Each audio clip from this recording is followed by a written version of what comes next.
வணக்கம். இன்றைய முக்கிய செய்திகள். ஆண்களுக்கு மாதம் ஏன் 1000 ரூபாய் வழங்கும் திட்டத்தை செயல்படுத்தவில்லை என்பது குறித்து அமைச்சர் காந்தி விளக்கம் அளித்துள்ளார். கோவை தடாகம் சாலை இரட்டைப்பாளையம் பகுதியில் உள்ள தனியார் திருமண மண்டபத்தில் பூமி தான திட்டத்தின் கீழ் நீண்ட காலமாக செம்மேடு மற்றும் ஓடந்துறை பகுதியில் வசித்து வரும் 257 நபர்களுக்கு வீட்டு மனை நில விநியோகம் பத்திரங்கள் வழங்கும் நிகழ்ச்சியில் மின்சாரத்துறை அமைச்சர் செந்தில் பாலாஜி மற்றும் கைத்தறி மற்றும் துணிநூல் துறை அமைச்சர் காந்தி ஆகியோர் கலந்து கொண்டு பயனாளிகளுக்கு வீட்டு மனை நில விநியோக பத்திரங்களை வழங்கினார். இந்த நிகழ்ச்சியில் உரையாற்றிய அமைச்சர் செந்தில் பாலாஜி, ஏறத்தாழ 30 ஆண்டு காலமாக நில விநியோக பத்திரங்கள் கிடைக்குமா கிடைக்காதா என்ற நம்பிக்கை இழந்த சூழ்நிலையில் உங்களுக்காக நான் இருக்கிறேன் என தமிழக முதலமைச்சர் 30 ஆண்டு கால கோரிக்கையை நிறைவேற்றி தந்திருக்கிறார்.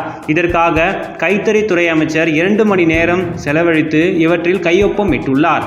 இந்த 3.5 ஆண்டுகளில் கோவை மாவட்டத்தில் மட்டும் 17,000க்கும் மேல் பட்டாக்கள் வழங்கப்பட்டுள்ளன. தமிழக அரசின் விடியல் பயணம், பெண்களுக்கு மாதம் 1000 ரூபாய் திட்டம் போன்ற திட்டத்தை சிறப்பாக செயல்படுத்தி வருகிறோம் என்று கூறினார்.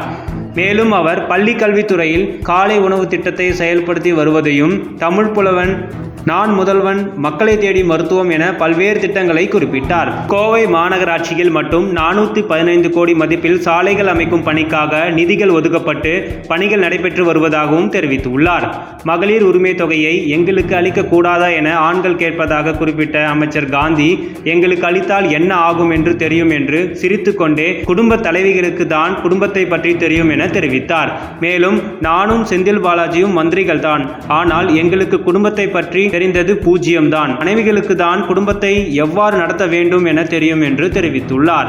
இதற்காகத்தான் மகளிருக்கு முக்கியத்துவம் அளிக்கப்படுவதாகவும் தெரிவித்துள்ளார். இத்துடன் இன்றைய செய்திகள் நிறைவடைகிறது. வணக்கம்.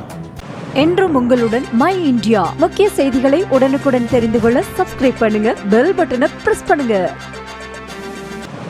என்றும் உங்களுடன் மை இந்தியா.